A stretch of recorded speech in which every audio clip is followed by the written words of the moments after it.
En Marcos 13 encontramos una profecía que tuvo cumplimiento en los tiempos de Jesús y tendrá cumplimiento para el tiempo del fin. ¿Qué es la interpretación historicista de la profecía? ¿Existen otros tipos de interpretación? ¿Qué representaba el templo de Jerusalén para los judíos? Acompáñanos en el estudio de esta semana. Bienvenidos a la Masterclass. Es un gusto estar aquí con ustedes cada semana escudriñando las verdades bíblicas. El tema de hoy son las profecías en el libro de Marcos. Le damos un cordial saludo a la mesa de trabajo, al pastor Argenil Vega, al profesor Fabián Palacios y vía remota tenemos al profesor Mario Tapias. Es un gusto compartir cada semana la Masterclass aquí con ustedes. Y vamos a iniciar hablando de lo que representaba el templo de Herodes o el templo de Jerusalén para los judíos, porque encontramos que después de la ampliación, la construcción era una gran construcción, una construcción supremamente robusta, tenía 500 metros de largo por 300 de ancho, eso nos da alrededor de unos 140, 150 mil metros cuadrados. Pastor, usted que ha estado por esas tierras y ha tenido esa oportunidad de ver lo que queda, ¿cómo puede evaluar lo que representaba el templo para los judíos? Con razón, ellos se sentían tan, pero tan orgullosos de tener una construcción como esta. Para el judío, lo máximo que le podía suceder es que cada año venía al templo, donde esté, donde vivía un judío, no importa la distancia, la felicidad de ellos era venir a Jerusalén. Y sus corazones se abrían de gozo a la distancia al ver esa obra tan grande, ese templo tan majestuoso. Para ellos era lo máximo. Y ahora toma un valor más grande. Ustedes se imaginan el anterior a este, que era de oro, el de Salomón. Eso era algo muy valioso, muy bonito. Pero ya estaba en la profecía que este iba a tener más valor por lo que iba a pasar. El Hijo de Dios le iba a dar la valía al templo. Jesús mismo estuvo ahí. Y eso para los judíos pues no era nada, pero para nosotros tiene un tremendo significado. Muchas cosas se dieron en el templo, ¿no? Sí, y es justo lo que vamos a desarrollar durante esta Masterclass. Y vamos a darle la bienvenida al profesor Mario. Y de hecho la pregunta sería: el templo de Jerusalén tuvo un par de momentos donde fue construido, derribado, vuelto a reconstruir, y por último tenemos el que conocemos que después fue destruido en el año 70. Reconstrúyanos un poquito la historia del templo de Jerusalén. Bueno, al menos tenemos que hablar de tres templos. Tenemos que hablar un poquito del templo de Salomón, también el templo de Zorobabel, que es posterior a lo que es el exilio babilónico, en el cual tendrán protagonismo Nehemías y Esdras, y Zorobabel, por supuesto, como arquitecto, y el sacerdote de planta en ese momento, según AG 1.1, que era Josué. Y el del que estamos hablando acá es el templo que se conoce como el templo de Herodes, que es un templo que históricamente es comenzado a ser construido quizás unas 5 décadas antes de Cristo. Para cuando Jesús está sobre la tierra ya lleva 5 décadas de ser construido. Es extraordinariamente majestuoso y quizás quien más nos habla de la magnificencia de este templo es un historiador judeo-alejandrino que se llama Flavio Josefo, que de paso hacía parte de las hordas vespasianas y de Tito, que probablemente también estuvo directamente implicado en lo que fue la toma a la ciudad de Jerusalén entre el año 67 al año 70, al menos escribe de manera muy específica y fluida en lo que se llama las guerras judías, que es una de las obras más representantes de este personaje. De esto podemos decir que era un templo extraordinariamente majestuoso, tanto en la dimensión, la arquitectura, el tamaño. Se considera que las columnas estaban blindadas o más bien laminadas en oro, y que el sol en las mañanas al darle al templo genera un brillo realmente es extraordinario.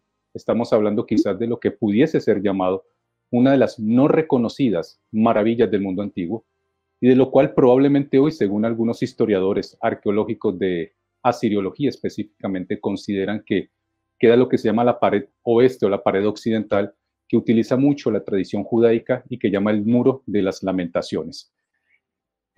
Gigante, enorme, pero lo cual no queda mucho, ¿no? Recordemos la incursión del año 70 que hizo estragos irremediables al templo de la ciudad de Jerusalén. Profe Fabián, el templo en su inmensidad tenía varios patios, tenía varios pórticos. De hecho, solamente el pórtico del complejo sur tenía 162 pilares, del cual cada pilar medía alrededor de 11 metros y era una pieza completa. Háblanos un poco de esa distribución que tenía. Es claro que al ser un templo netamente judío, ellos debían seguir las indicaciones mismas que designaba la Torá acerca de la construcción del tabernáculo y su distribución. Entonces, a partir de lo que nos explicaba el profe Mario, el templo de Zorobabel va a tener algunas reformas a lo largo de estos siglos subsiguientes, en donde Herodes va a tomar la iniciativa por algunos propósitos políticos con el pueblo judío de reformar el templo y de empezar a ampliar algunos elementos o algunos espacios, pero conservando obviamente la estructura propia de lo que menciona Moisés en la Torá. Así que vemos que se conserva lo que es el lugar santísimo, el lugar santo, como espacios importantes en la relación del pueblo, del sacerdocio con el culto de los judíos.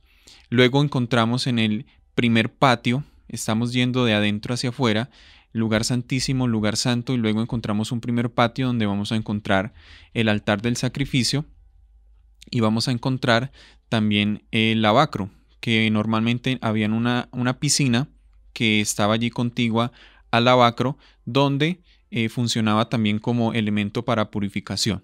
Y obviamente ya había una sistematización de sacrificios, que habían animales que eran amarrados en este mismo patio y era prácticamente una industrialización de sacrificios, que es lo que le molestaba a Jesús, porque se había perdido el sentido completo de lo que era este rito tan importante.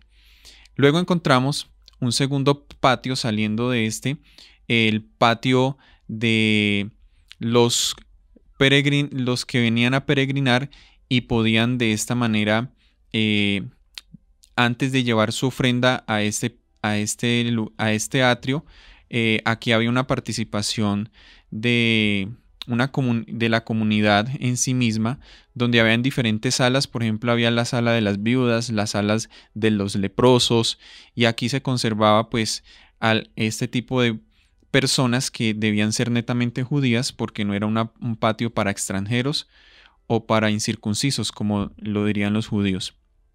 Luego encontramos el patio que quedaba al lado oriental, que era un patio completamente inmenso donde se hacía todo tipo de comercio, lo que vemos y expresamos en la visita de Jesús, y cuando vuelca las mesas. Es en este patio, en el patio exterior, que es donde se encuentran estas 162 columnas y donde había todo tipo de participación, todo tipo de situaciones, todo tipo de escenarios, personas, ventas, perfumes, los animales que eran escogidos para los sacrificios, los cambistas.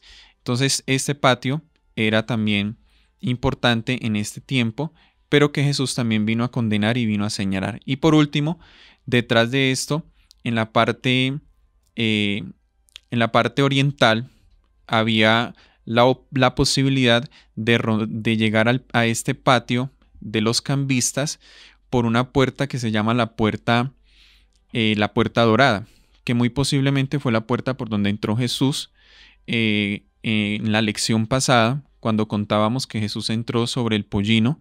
Fue a través posiblemente de la puerta dorada, es por donde entra y llega directamente al templo. Había un muro que dividía unas personas de otras. ¿Cuál era? Sí, no era costumbre de los judíos reunirse hombres y mujeres. Así que las mujeres tenían su salón aparte y los hombres en el templo. Así que si venía una persona como visitante de otra nación, no está circuncidado, tampoco podía entrar al templo. Esos lugares de reunión estaban externos a lo que es el salón del templo como tal.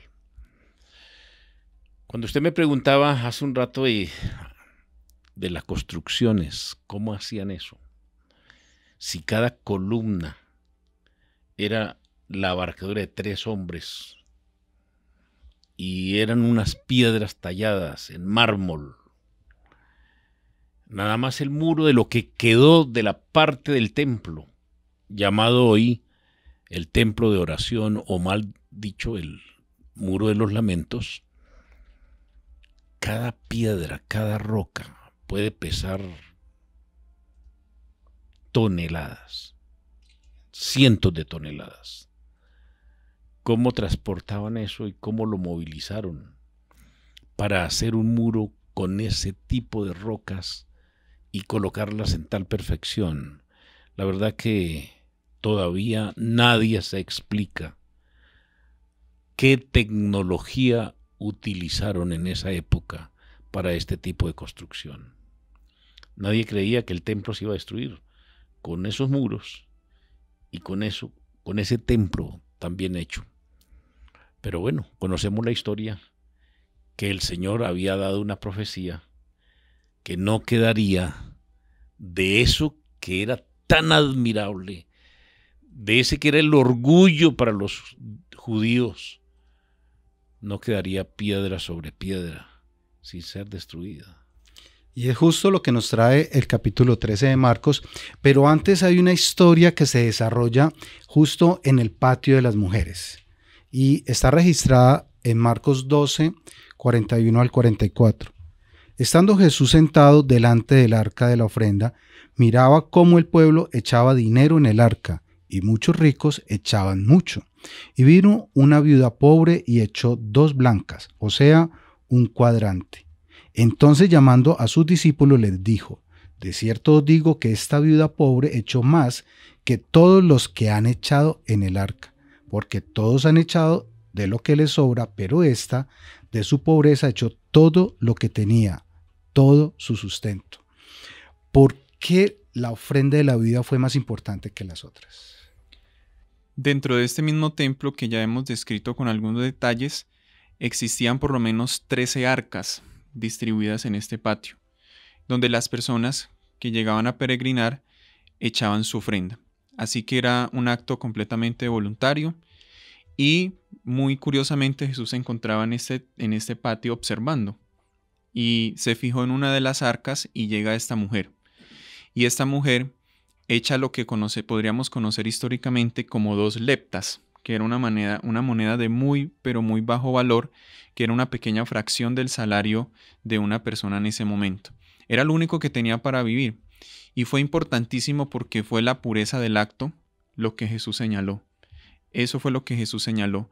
La intención del corazón de esta mujer fue puro y no le importó dejarlo todo por hacer una ofrenda a lo que constituía al servicio al templo, que era muy importante para los judíos, no solamente para las personas que participaban del culto, sino para los fieles, para los creyentes, aportar al templo de Dios donde descansaba la presencia. Entonces, la pureza del acto determinó que Jesús se sintiera atraído por este tipo de actos tan significativos, porque muy seguramente vio a los ricos, ¿cierto?, echando sus monedas, sus riquezas en estas arcas, pero el acto de la mujer fue más significativo que el de los demás. Esta idea nos va a acompañar hasta el final de la masterclass, porque ahora vamos a introducir Marcos 13. Y Marcos 13 comienza justamente con lo que tú estabas mencionando, y dice: al salir Jesús del templo, le dijo uno de sus discípulos: Maestro, mira qué piedras y qué edificios. Jesús respondiendo le dijo: ¿ves estos grandes edificios? Que no quedará piedra sobre piedra que no sea derribada. Y aquí entramos al inicio de todo lo que llamamos las señales del fin, y fue la primera profecía. ¿Qué podríamos decir alrededor de lo que son las profecías y esos métodos para interpretar? Todo profeta hablaba para el momento y hablaba para el futuro. Nosotros somos historicistas, y es que la profecía está dada para el momento, para eventos de ya, pero también para el futuro próximo y el futuro lejano, que todavía aún no ha llegado. Los discípulos siempre preguntan aparte, y el Señor los quiere tanto y quiere tenerlos bien informados que aparte, dice el versículo 3, y se sentó en el monte de los olivos frente al templo, y Pedro y Jacobo y Juan y Andrés le preguntaron aparte: dinos cuándo serán estas cosas y qué señal habrá cuando todas estas cosas se hayan de cumplir. Porque ellos quedaron muy preocupados que no iba a quedar piedra sobre piedra. Que quien no, cuando están contemplando la hermosura de Jerusalén desde la parte alta y decir que no va a quedar piedra sobre piedra, que todo va a ser destruido, ellos les dicen, bueno, díganos cuándo y qué señales. Muy interesante la pregunta de sus discípulos. ¿Cuándo y qué señales? Antes de entrar a las señales, profe Mario, hay formas de interpretar. Uno podría decir, esto ya se cumplió y se cumplió en el año 70. ¿Qué nos puede hablar de estos métodos de entender las profecías? Bueno, básicamente son escuelas de interpretación profética. La escuela de interpretación profética quizás más clásica que podemos rastrear desde lo que se conoce como el paleocristianismo, incluso antes se conoce como método gramático histórico. Hoy día tiene un agregado que es método gramático histórico progresivo. Básicamente la Iglesia Adventista del Séptimo Día se suscribe a esta metodología interpretativa que toma el texto como una narrativa histórico-cultural, pero que también que va haciendo un barrido general que llega hasta los días finales, porque nosotros somos preponderantemente supernaturalistas, somos sobrenaturalistas. Creemos en nuestra teología que eventualmente hay una mano sobrenatural que está guiando los eventos.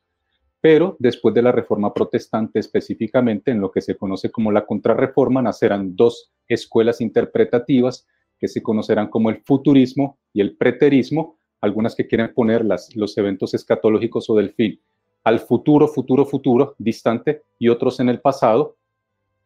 Esto a manera también de enfrentar lo que eran las posturas luteranas y de los protestantes emergentes después de 1517, de la Reforma de Martín Lutero, la Reforma Protestante. Por ejemplo, cuando hablamos de lo que es la abominación desoladora, quizás que en un ratito vamos a hablar un poco de ello, existe un consenso general altamente aceptado que preponderantemente es clásico desde la perspectiva de la Iglesia popular del catolicismo, que es el preterismo, y tratar de poner los eventos respecto a las profecías de Daniel cumpliéndose más o menos en el 167, 168 a.C., con Antíoco IV Epifanes y Judas ben Matatías en las famosas guerras macabeas y la profanación del templo de Jerusalén. Un templo previo que era más bien el de Zorobabel reformado, no todavía el de Herodes, que va a ser quizás un siglo después, que empieza a ser reformado. Pero en el adventismo nosotros asumimos que no es esa referencia, realmente quizás tiene que ver con un evento que tiene que ver entre el año 60 y 70 de la era común o la era cristiana. En tanto, vuelvo y digo, estamos suscritos, o nuestra perspectiva de interpretación clásico-teológica es gramático-histórica. Ahora vamos a seguir esa línea de tiempo que nos plantea el profe Mario alrededor de cómo se dieron los hechos, pero comencemos con las señales del fin que nos plantea Marcos 13. Del 13 en adelante dice: y se sentó en el monte de los olivos frente al templo. Entonces Pedro, Jacobo, Juan y Andrés le preguntaron aparte: dinos cuándo serán estas cosas y qué señal habrá cuando todas estas cosas hayan de cumplirse. Jesús respondiéndoles comenzó a decir: mirad que nadie os engañe, porque vendrán muchos en mi nombre diciendo yo soy el Cristo, y engañarán a muchos. Pero cuando oigáis de guerras y de rumores de guerras, no os turbéis, porque es necesario que así suceda, pero aún no es el fin. Y si continuamos vamos a encontrar otros elementos, pero particularmente esto tuvo un cumplimiento justo para el año 70. Así es. Vemos que esta profecía que nos narra Marcos, que también se encuentra en Mateo y Lucas, se desarrolla en un contexto primario que es en el primer siglo y que Jesús también está prediciendo que en el futuro podemos ver este tipo de señales. Pero específicamente en el primer siglo vamos a encontrar que entre el año 66 y en el año 67 comienzan una serie de rebeliones por parte de los judíos hacia el Imperio Romano. Precisamente algunos sucesos desencadenan este tipo de rebeliones y uno de ellos es que los judíos, específicamente un grupo llamado los celotes, quiere recuperar ese mismo fervor y ese mismo poderío que tuvieron en algún momento en la rebelión de los macabeos antes del primer siglo. Entonces esto los motiva a que pueden hacer lo mismo con el imperio, con los romanos en ese momento, para poder nuevamente tomar control del territorio. Otra de las consecuencias que desencadena la rebelión posiblemente fue el hecho de que los romanos, de una forma muy política, querían colocar dioses en Jerusalén, específicamente en el templo, lo cual era un acto completamente desafiante contra la religión judío monoteísta, que no adora a otros dioses sino solamente a Yahvé, y de esta manera se sienten completamente insultados y desafiados, por lo que también empieza a desencadenar este tipo de rebeliones.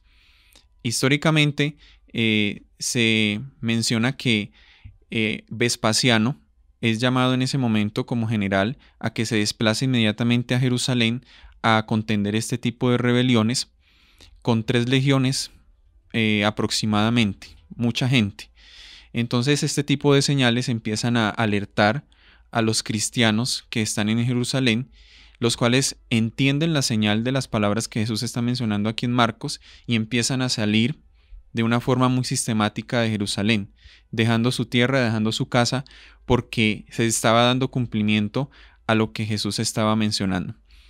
Entonces, de esa manera, muere el emperador que en ese momento estaba, y a Vespasiano le toca desplazarse hasta Roma para atender los procesos políticos, ya que va a ser nombrado como nuevo emperador, y le ordena a su hijo Tito Livio a que se desplace a Jerusalén, a que tome el control pues de las legiones y contenga pues la rebelión. De esta manera la rebelión se sale de las manos, y entonces Tito Livio ordena inmediatamente atacar en el año 70 a Jerusalén y arrasan pues completamente con toda la ciudad. Y es muy interesante porque Tito Livio no tenía ninguna intención de destruir el templo, no tenía ningún propósito para ello, pero históricamente se cree que se incendió de una forma muy misteriosa. No se pudo saber qué causó un incendio dentro del templo. Algunos piensan que sí fue intencional, pero después de este incendio se quema completamente el templo y posteriormente Tito lo manda a destruir, ahora sí a derrumbar paredes, y no quedó piedra sobre piedra, sino solamente pues el muro occidental que conocemos hoy. De esta manera se desata lo que es una gran diáspora, por lo menos yo creo que fue la gran diáspora que se extendió por más de 2000 años de todos los judíos hacia todos los territorios de Europa y de la tierra oriental en ese momento, los cuales no pudieron regresar hasta el siglo XX, después de la Primera Guerra Mundial y después de la Segunda Guerra Mundial. Pero a partir de eso también, después del año 70, se genera lo que es la matanza de Masada. Estos guerrilleros o estos grupos revolucionarios judíos se concentraron en un lugar cercano allí de Jerusalén que se llamaba la Torre de Masada. Era un lugar que tenía una construcción, una torre, una fortaleza, los cuales escalaron y subieron allí porque estaban siendo perseguidos por los romanos. Y 3 años duraron en ese lugar, refugiados, y los romanos allí alrededor custodiándolos. y construyendo también una torre para poder alcanzarlos y llegar hasta allá. 3 años duró la construcción de la torre. Y los romanos, cuando terminaron, empezaron a subir, llegaron a la meseta arriba, a la cúspide de Masada, y todos los judíos que estaban allí, estos grupos revolucionarios, se empezaron a suicidar uno a uno, después de ver que los romanos ya los habían alcanzado. Y de esta manera termina la historia del pueblo judío como tal, antes de producirse la gran diáspora que conocemos hoy. Aquí vamos a empezar a colocar los métodos historicistas. Vamos a usar Marcos 13:8 para que introduzcamos el tema. Pues se levantará nación contra nación y reino contra reino, y habrá terremotos en muchos lugares, y habrá hambres y alborotos. Principios de dolores son estos. ¿Ya se cumplió? ¿No se ha cumplido? ¿Profecía por cumplirse? ¿Qué podemos dejar en su primer cumplimiento y qué podemos llevar a los tiempos del fin? Vuelvo otra vez a decir que la profecía es así, ¿no? Se habla para el momento y luego para el final. Se cumplió perfectamente para el pueblo de Israel, para los discípulos. El Señor les dijo que iban a ser encarcelados, que los iban a llevar presos, que los iban a llevar ante concilios. Y así sucedió, fueron perseguidos. Ustedes conocen la historia y nuestros oyentes, si no lo saben, debemos saber que todos los discípulos fueron perseguidos y llevados ante concilios. Y no solamente eso, sino sentenciados a muerte, todos menos uno que no murió, porque todos fueron sentenciados a muerte. Y el Señor les dijo, no tengan cuidado de que van a responder, no se pongan a aprenderse nada de memoria, porque el Espíritu Santo les va a decir qué contestar en esos momentos de persecución. Todas estas cosas que están registradas en Marcos se cumplieron para la época, cumplimiento primario. Pero por eso es profecía, porque tendrán un cumplimiento secundario o apostelesmático. Eso significa que nuevamente se van a escuchar de guerras, rumores de guerras. Aquí dice el versículo, y habrá hambres y alborotos, pestes. Todo lo que está ahí, en este momento lo estamos viendo en su segundo cumplimiento. Y cuando veamos todas estas cosas, viene lo principal, hermano Mauricio y apreciados oyentes, no para asustarnos, sino porque el Señor es tan misericordioso que Él simplemente nos dejó escrito en la profecía lo que va a suceder pronto para que estemos apercibidos y sepamos que Cristo Jesús vendrá por segunda vez a esta tierra. La profecía es muy linda, es por eso, ¿no? Simplemente que nadie esté a oscuras, que todos sepan. En aquella época todo el mundo supo lo que iba a acontecer, que iban a ser destruidos, que iban a ser perseguidos los discípulos. Pero finalmente viene la recompensa. Cristo Jesús vendrá como ladrón en la noche. Esa es la esperanza que tenemos. Que se cumple la profecía, sí. Que guerras, sí, muchas. Que pestes, sí, vienen, ya vinieron y siguen. Rumores de guerras, alborotos por todas partes. Y aún está hablando de lo que va a suceder en el mundo exterior, ¿cierto? Las estrellas caerán del cielo, el sol se oscurecerá y las potencias de los cielos serán conmovidas. Todas estas profecías se cumplieron para la época. Es interesante, no tenemos suficiente tiempo, pero para la época, según los historiadores más antiguos, se cumplieron esas cosas. La gente tuvo que ver todo lo que el Señor había dicho. Pero lo más interesante es ahora nosotros los que estamos, lo que vamos a ver, lo que se está viendo en este momento y lo que pronto vendrá. Eso nos debe mantener unidos al estudio de la palabra del Señor y a esperar con diligencia el pronto retorno de nuestro Señor Jesucristo. La profecía con frecuencia genera cierto temor. Y pastor, usted nos plantea dos argumentos muy interesantes y el primero es tener la información con anticipación para saber cómo proceder. Y la segunda es, va a haber una segunda venida y él ya triunfó y nosotros estamos de parte del que ya triunfó. Amén. Pero, profe Mario, ¿cómo no asustarse cuando yo leo Marcos 13:14? Y justo tú estabas haciendo referencia a este episodio. Pero cuando veáis la abominación desoladora de que habló el profeta Daniel, pues donde no debe estar el que lee, entienda, entonces los que estén en Judea huyan a los montes. Y sigue dando unos argumentos alrededor de qué hacer. ¿Cómo no asustarnos? Bueno, básicamente pudiéramos tratar de entender que el texto no tiene como objetivo el miedo que es aterrorizante o limitante para los cristianos o para quienes son lectores de la narrativa que propone el libro de Marcos, que es probablemente la primera narrativa escrita de los evangelios, no la primera narrativa escrita del Nuevo Testamento. Pues eventualmente existe como advertencia.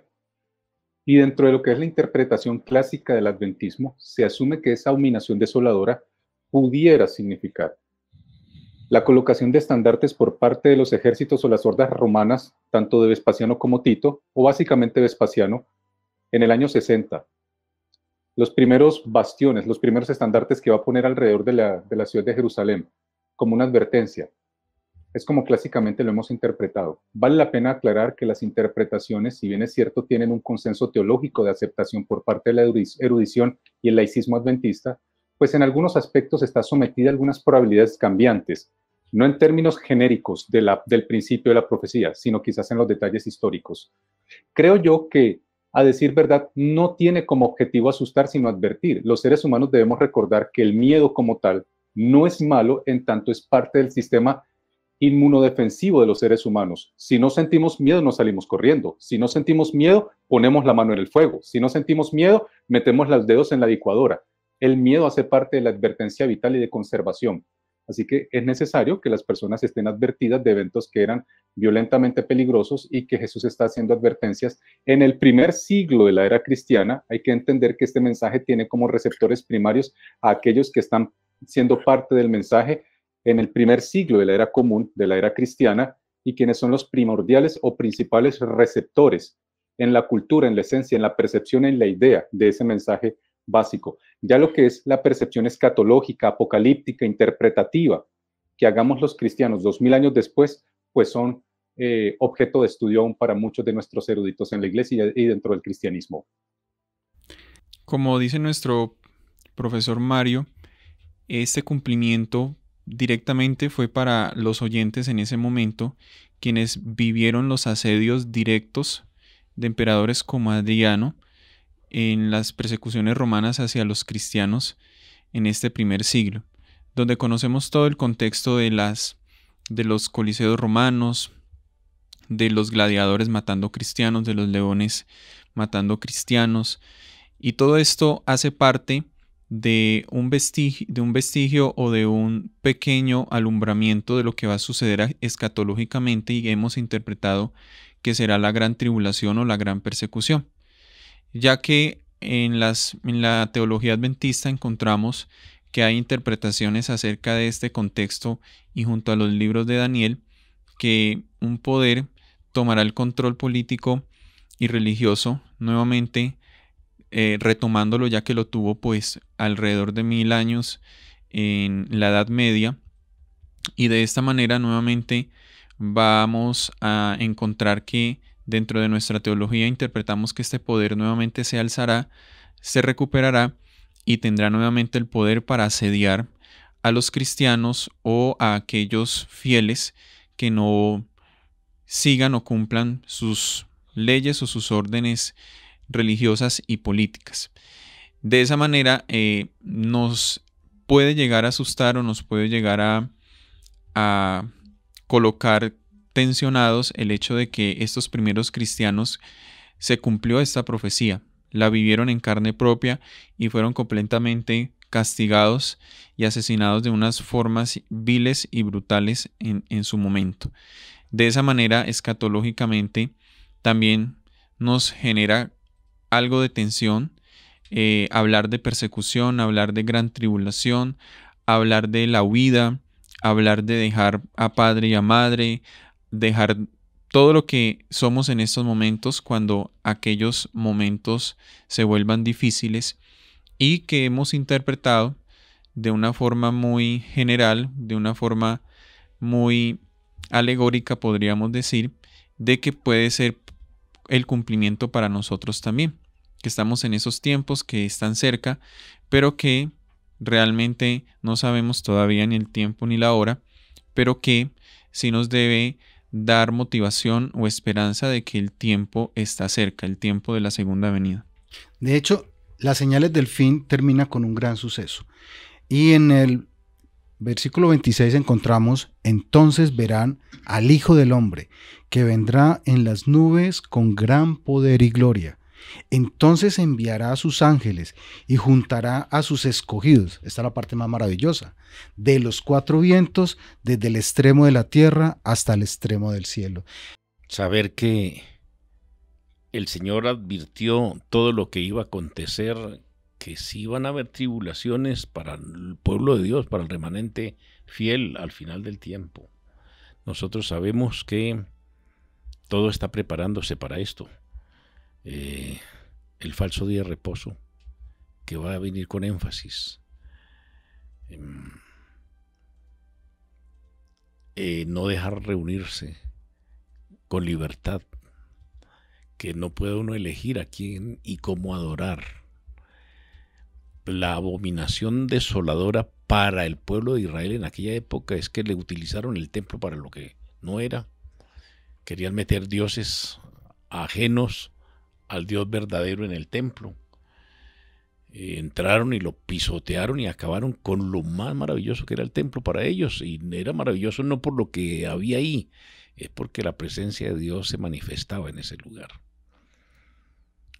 Al final del tiempo, el pueblo remanente fiel va a sentir persecución, vamos a ser perseguidos. Las leyes azules se están preparando. Muchas veces pensamos que eso es de mentiras, pero es solamente entrar, investigar un poquito, que todo se está dando.